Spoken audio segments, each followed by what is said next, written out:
ସମସ୍ତଙ୍କୁ ସ୍ୱାଗତ। ମୁଁ Preeti Snigdha Nayak from Beruha PUPS Konark Puri district ओ ब्लॉक।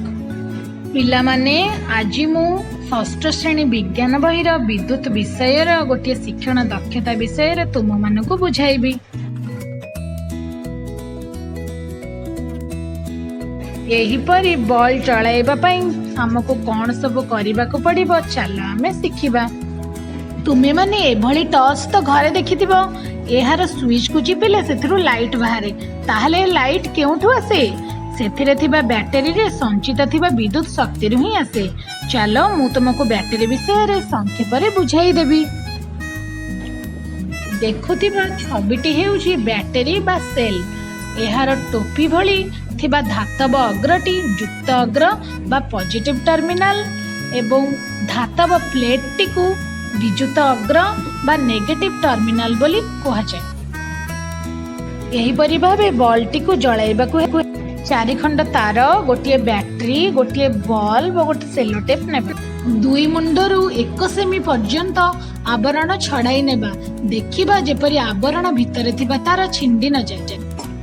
2 खंड तार को बैटरी रो 2 मुंड सहित और अन्य 2 खंड तार को बल्ब रो धातव आधार और धातव प्लेट सहित सेलो टेप दे जोड़िबा।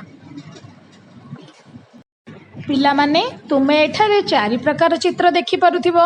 प्रथम क्षेत्र रे बॉल टी जळुची, द्वितीय क्षेत्र रे बॉल जळु नाही, तृतीय क्षेत्र रे भी बॉल जळु नाही एवं चतुर्थ क्षेत्र रे बॉल टी जळुची। तेबे एपरि काहेकि प्रथम चतुर्थ क्षेत्र रे बॉल टी काहेकि जळुची और द्वितीय तृतीय क्षेत्र रे काहेकि जळु नाही?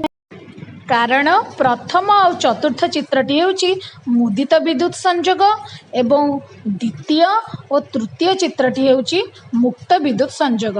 सेथिपई एही क्षेत्र रे बॉल टी जळु नाही। तेबे एपरि काहेकि हेउची चला आमे अन्य चित्र रे देखिबा।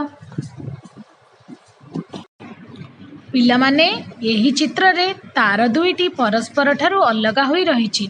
यह हेउची मुक्त संयोग।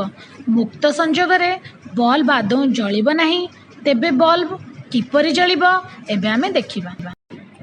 पिला माने पूर्व चित्र रे परस्पर अलग होई रहितबा तार दुईटी को आमे एबे सेलो टेप दे जॉइंट करि देले।